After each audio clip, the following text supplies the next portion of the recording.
ઓમ ગણેશ. પહેલાં તમે આ સ્ક્રીન ઉપર જે એક હું ફોટો મૂકું છું એ તમે જોઈ લો અને પછી આ વિડીયોની આપણે શરૂઆત કરીએ. તો તમે આ ફોટો જોયો. હવે એમાં જે પણ આ પેજ કે ચેનલ કે જે કંઈ આ ચલાવી રહ્યા છે તો 100% એમના સુધી પહોંચાડજો કે આ એકદમ તદ્દન ખોટો ભ્રમ છે. અને આ વિડીયો બનાવવાનું એકમાત્ર કારણ એટલું જ છે કે એમણે જે અંદર લખેલું છે કે લાંબી વાટ ક્યારે વપરાય ને ઊભી વાટ ક્યારે વપરાય ને લાંબી વાટ છે લક્ષ્મીજીની કે દુર્ગા માતાની, સરસ્વતી, કુળદેવી કે પિતૃઓની, ઊભી વાટ છે ભગવાન શિવ, વિષ્ણુ, રામચંદ્ર, કૃષ્ણ ભગવાન, હનુમાનજી, એ તદ્દન ખોટી વાત છે. જેટલા પણ દેવી કે દેવતાઓના મંદિરો છે જ્યારે અખંડ દીવો કરવામાં આવે છે ત્યારે એ લાંબી વાટ રાખે છે. લાંબી વાટ હોય તો દીવો જે છે અધિક સમય ચાલે. એટલે એવું શાસ્ત્રમાં કોઈ પ્રમાણ નથી કે તમે દેવ હોય તો ઊભી વાટ કરો ને દેવી હોય તો તમે આડી વાટ કરો. એટલે આ એક ભ્રમ ખોટી વાત છે.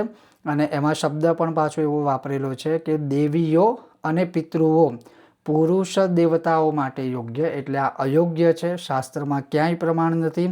ફક્ત નવરાત્રિની અંદર અખંડ દીવો જ્યારે કરવામાં આવે ત્યારે એ જે દીવાની જે દિવેટ કે વાટ હોય છે એના માટે સૂત એટલે કપાસ સૂત્રનો પ્રયોગ કરી અને એમાં પણ અમુક તાંતણાનો પ્રયોગ કરવો એ શાસ્ત્રોક્ત પ્રમાણ છે. પણ આ રીતે જે ખોટો ભ્રમ કે ખોટી માહિતીના માર્ગદર્શનથી બધાના મગજમાં વહેમ ભરાઈ શકે છે. અને ક્યારેક દીવો કરવા કે ના કરવાથી, આડી વાટ કે ઊભી વાટથી તો તમને નુકસાન નહીં થાય જેટલું નુકસાન તમારા મગજમાં આ વહેમ ભરાવાથી થશે.